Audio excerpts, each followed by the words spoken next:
Daisy. Daisy. The contrary, opposite. May-ari ng bahay po, si Daisy.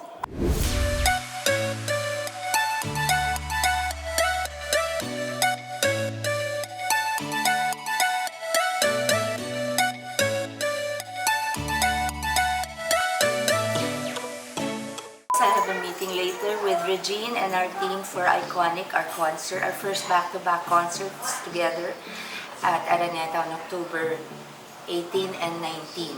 I already put the IV sunblock and base for my makeup. I kind of got a little bit of sun. Naarawan ako sa New York, so I used the darker one na mas gusto ni Peach kasi pag gamit ko yung regular color ko, mukha akong apparition. Mukha akong apparition. So, this is my base. You see, it's not oily at all, not greasy. So, it just stays on and Peach just puts on some powder. Lightly wet sponge. Slightly wet lang. I like doing things here in my dining room. Since before, diba? Even in Wakwak. No, actually since childhood because my mom and dad used to do everything in the dining room. And that's where we eat and our guests eat here. But I have meetings here. Or everything. We do our makeup here. My kids study here, if not in their rooms. And I like doing everything. But my main place in life is my bed. My bed is, I have a lap desk. I have a bed table also, like a breakfast table. But I like my lap desk because I can sit in an Indian position, cross-legged for ilang oras. Hindi kaya nila Peach. Maghapon na hindi ako nanangawit. Mas nanangawit ako pag naka-stretch yung legs ko. Yung naka-Indian sit na ganyan, yun ang kaya ko ng ilang oras and I like putting my lap desk and that's where I write and ganyan. And then, so that's my office. I sign my checks there.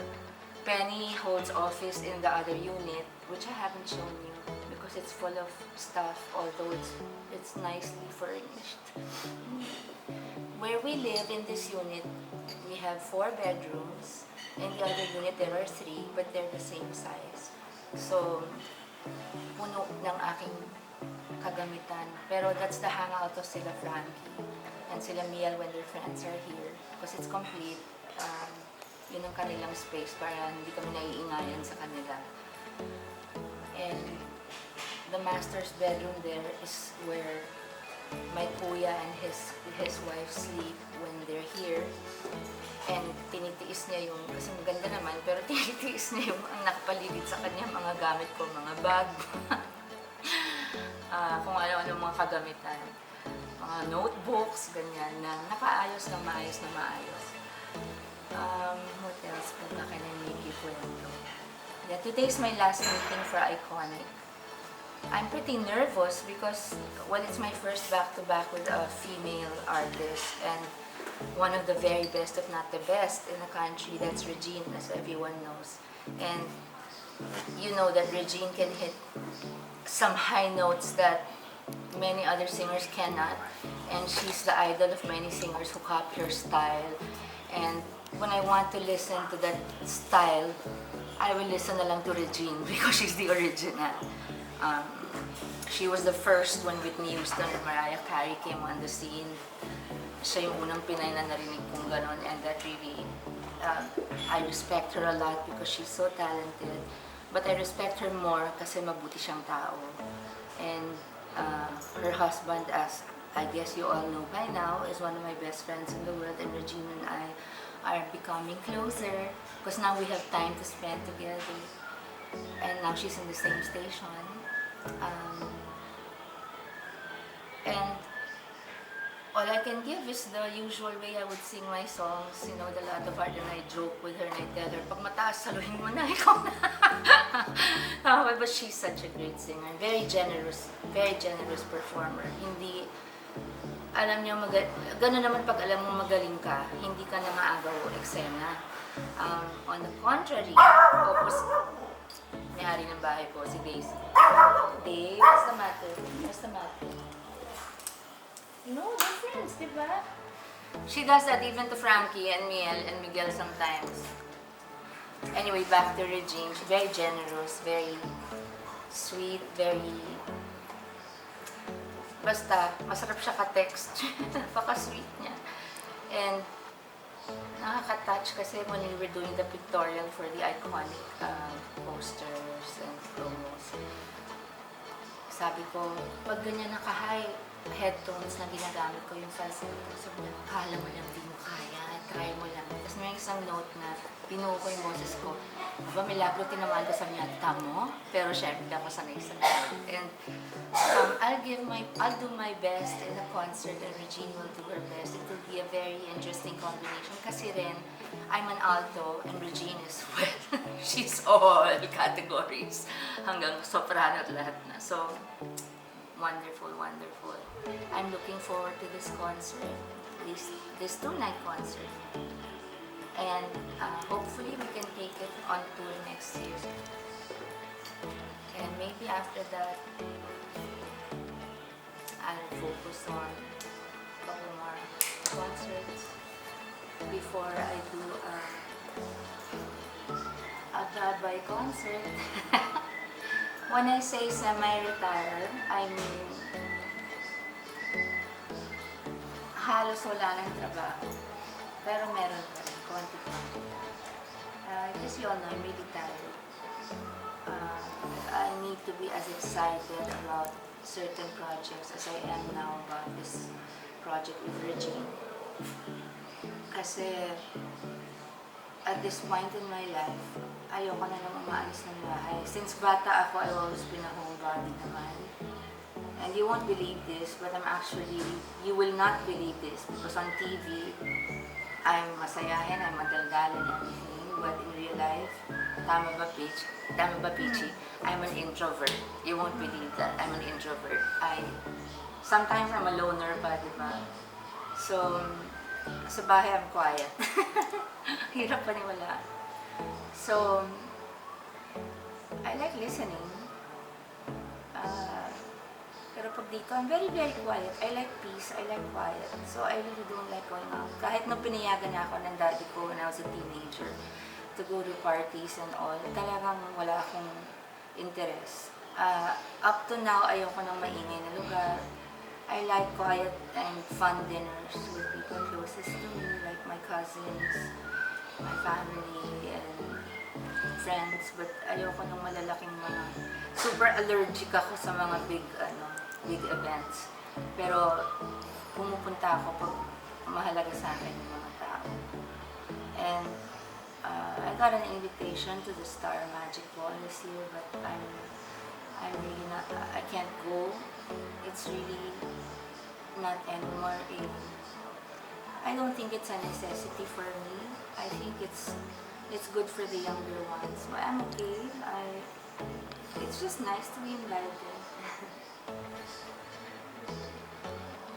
And of course, I'm a kapamilya, but as it is now, I think I'm doing a show with them. If your face sounds familiar comes back, I would definitely want to be part of that. But at this point, I seem to be more like a freelancer at this point. Kasi nga, I'm not into doing too much now. So, basically now I can work with anyone. But of course, I'm a kapamilya. They take priority.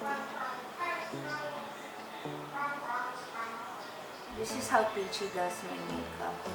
She can do really heavy makeup when necessary. Pag kunyari malaking concert, in my concerts abroad is always Peach. Kahit nga hindi concert po, kasama ko si Peach sa bakasyon. Nagpan ako, tsaka nire-retouch ako. Tapos sasabihin ko sa kanya, shooting? Tapos, i-retouch. Hindi, pupunasan ko rin yung pawis niya. O, ayan, para pantay na. Nagpaalam ako kay Kiko, Peach. Sabi ko, after all the emotional turmoil I've been going through, sabi ko, parang I need to take myself out of the situation mo, have a vacation with my girls, my team tayo. Dito lang, malapit lang, few days to decompress and Kasi wala si Kaki. So, and I haven't really been spending time with Sila Peach kasi hindi ako maraming ginagawa ngayon. And I've told Sila Peach, iba Peach, ilang years na, no? Pero mas last year, I've been telling Peachy, my assistant Penny, my driver Nelson, my masahista Bing, everybody in my team, even my yaya. Well, my yaya's there, she'll be there forever, I think, if she wants to stay with me until she's old. But sabi ko mag-ipon-ipon na kayo kasi malapit na magpahinga si ma'am. So, si Nelson and I, halos magka-edad. He's been my driver for over 30 years. He's just a couple of years older than I am. So, parang nene at totoy pa kami. Magkasama na kami. Baby pa si Case. So, he'll be okay. Yeah, my people who've been loyal to me will be okay. Pero I think they're also looking forward to slowing down kasi they're tired. Even my manager and my team are all tired. Sandra was thankful, my manager. Sabi niya, I'm tired na rin. But I'm happy that till the very end, it seems we will still be together, like I promised her. And yeah, I'm looking at the script that Viva sent me. It's really a nice movie. And probably shoot that soon. There's also one movie I can't talk about. It's really exciting and I pray it pushes through. If it pushes through, I will not be shooting it in the Philippines. But I need to make sure some people in the cast are locked in before I give a definite yes. Because that's the whole point of it for me, although it's a beautiful story. You'll hear more about that. Yeah. I hope Regine and I take this concert on tour in the Philippines and of course abroad. Kasi pag abroad yung concert, diba Peach, relaxed ako. I love going on tour. Parang I was telling Regina, sabi ko, Reg, alam mo, pag concerts sa ibang bansa, relax ako, chill lang ako. Sabi niya, ako din, parang I don't know why there's not that much pressure. I just enjoy my time with my audience. And it's, siguro kasi you're pulled out of your usual environment. So, you're able to enjoy it. Tapos weekends yung shows, the rest of it. Habang sila ay nagsha-shopping at nagpipictorial kung saan-saan, ako ay tulog na. Nasa kwarto. Boring na boring ang buhay ko kung sa tingin ninyo. Pero sa akin, sleep is my favorite thing to do. Actually, ang laking improvement mula nang pumayat ako ng konti, di ba, Peach? Kasi hindi pa ako super payat. Gusto ko makarating sa dati kong weight. Mga 20 to 30 na lang yung gusto ko underweight ng konti. Pero hindi naman malnourished. Kasi sa TV US. Pero also for my overall health and energy. Dinadahan-dahan ko na lang kasi I lost most of the weight I've had to lose. So, over almost 4 years. 4 years na sa January since nag-start ako mag-jeta. Jeta, backslide, kain ulit, taba ulit, so jeta ulit. Kaya hindi ko pa ginagawa yung vlog ko about how I lost weight. I want to lose a little more before I talk about it. But I promise I will do it for you. What else? We'll be doing some cooking vlogs also. You know, I haven't really cooked so much. Hindi ako, parang nawala yung ng konti yung love ko sa pagluluto at pagbibake. Wala nang namatay si Mami noong 2014. Kasi my memories growing up in the kitchen were all with my mama and my titas, my daddy, my kuya. So when I lost Mama, I know my mom would want to get me back to baking and cooking. And because Kiko and my children would love to have my food again. So I want to get back to that because, you know, they're also, now they're the most important reason for me to go back to the kitchen. And then, one of my dreams before was to have parang a home-based food business that I would sell lang in ready na pag may bisita in like foil pans or Pyrexes na mukhang Pyrex or cakes na I already had a whole setup. I had the boxes, I had it. But I used to supply a restaurant with carrot cakes. The restaurant of the former wife of Gov Chavit Sinison. And nobody knew they were my cakes except when she would tell them. And I know Gov Chavit loves my carrot cake because he would, according to her before, his ex-wife, he would say, gusto ko yung, akin na nga yung kay Sharon. So alam na yung carrot cake. I also know Aga and Charlene love the cake and so many other friends. So, kasi maraming carrot cake recipes akong tinry. This is how I am. My taste buds, because I am really a foodie. Sorry. Nawawala na naman ng breathing tong aso ko. That's Dada, what are you? Ano ka ba? That's Tita Chrissy. Day, no, please. Day? No. You are there? Okay. Minsan nakikinig, minsan matigas ang ulo. Good girl siya. So, my carrot cakes. Dahil matakaw ako, yung recipes, tinry ko, isa-isa, kung ano yung pinakamasarap. Tapos, iniba ko pa. That's why there is no written recipe available in any cookbook for my carrot cakes because it's all here. And even my children don't know how to bake it. I say, if I make a business out of it and, it's successful, of course they'll make man of the recipes. And what only a few friends have tried, especially Secretary Berna Romulo Puyat. Years ago, her husband loved my chocolate turtle cake, and turtle cake meaning it was a chocolate cake with caramel, and based on what you want, either peanuts or walnuts or pecans. So I haven't made that in a while. Daisy.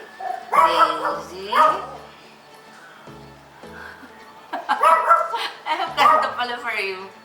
One time, before she left, Frankie asked me, what is our relationship with Daisy?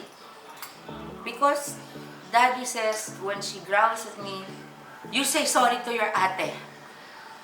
And minsan, pag nanonood kami ng online na church or sermon or sharing ng God's Word online, sasabihin ng daddy niya pag kunyari inaway niya si Frankie o si Miel pag tinahulan niya o ganyan. Iharap niya si Daisy dun sa laptop, tapos sasabihin niya, you pray, you say sorry to God. So sabi ni Frankie kay Miel, what is our relationship with Daisy? Because Dad and Mom tell her to call me ate. Sabi ni Miel, she's the dog.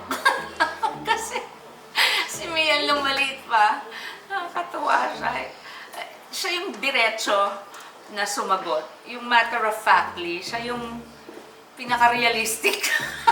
Nung maliit siya, mga 4 years old. 4 years old, sabi ng daddy niya, nakatingin sa kanya gayon, matutulog na kami. Sabi niya, Daddy, why are you staring at me? Sabi ng dad niya, no, I'm just trying to memorize your face because you know you won't be 4 years old forever. Sabi ni Mia, serious siya, Dad, why don't you just take a picture? Oo nga naman.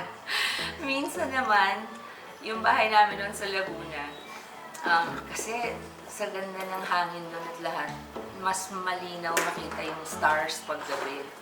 So, ang ginagawa nila minsan, mas madalas sila kasi nga ayoko mainit.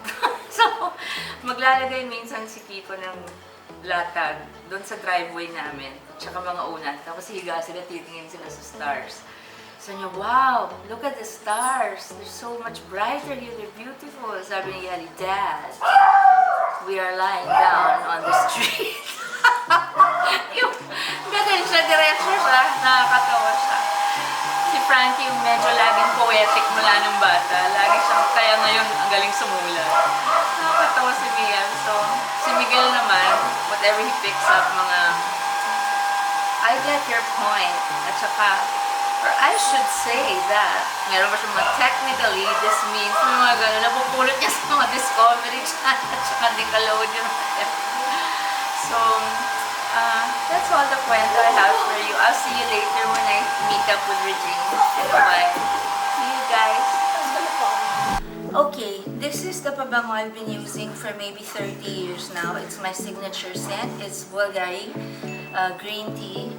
But I gave my bottle in New York to Frankie because she asked for it. So now, I got myself Frankie's pabango, which is Bulgari also. And I forgot the name, but it's a purple bottle. So, now I'm using it. This is my pabango now because it's cactus. Oh, sorry, my ponytail. Oh, and just to show you this watch. Okay. I brought my mama years ago to the Cartier shop in Rodeo Drive in LA. And I said to her, Mama, you choose any watch that we want. So I was expecting her to choose something with many, many diamonds or something. And I was ready because she's my mom. You know, she was my mama and I wanted to give her the best. And kasi before I would buy her like a Rolex or something that I would choose, I wanted her to choose her own watch. And she chose this. And when she passed away, came back to me. So I wear it. It's part of my mama. I love it very much. Casamilla's continuing birthday celebration. As part of it, diba, we had dinner in a very simple Japanese dinner. So when I lay her down, we had a simple Japanese dinner. Now, Miel has invited some of her friends to cook with her and then sleep over. So, they're all so cute. Simple lang. Mia's always had sleepovers on her birthday. She'll have another one with her old friends from elementary. These are her friends from middle school. So, sarap pag may anak. Nami-miss ko lang yung nagpapaparty akong para silang prinsesa. Para si Casey ng maliit yung binibihisan ko. Ngayon wala kami sa ring. Okay, we'll go to the commons of the building, which is where we go.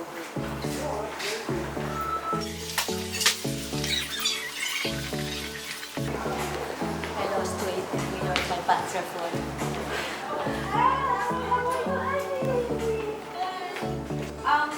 You can introduce yourself. You know, she's the daughter of John Estrada. And John, he's the villain. What, maybe what? So you can just introduce yourself. You can say that you're from. This is for Net. Yes, this is for Netflix. It has been some time. I am Sharon Cuneta, and I play the role of Rebecca in the movie Quaresma, retitled The Entity for our English viewers. And I would just like to announce that we are showing on Netflix starting September 9th in the following countries in Southeast Asia. These are Singapore, Brunei, Malaysia, Vietnam, Cambodia, and Myanmar. And of course the Philippines.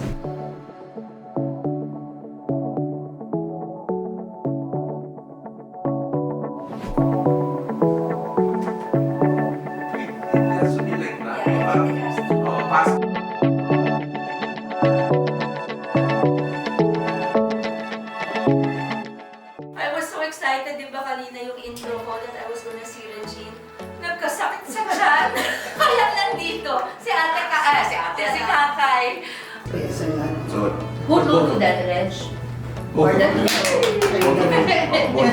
Okay. Sabi ko sa kanya, pag hi, gagano lang ako. both of you. It's romantic. Consider na yan. Kahit ba mabasa ng pagganon? Hindi, sa gitna. Hindi, sigla na. Pero kasi, siguro pwede rin. Pareho kami ni Regine na may phobia sa staircases. Lalo na ako dahil yung may history ako na dapa at pisok sa Oo, tiyan. hindi ni Regine. Yung parang malalaking Malalaki. kuwa. Pero okay.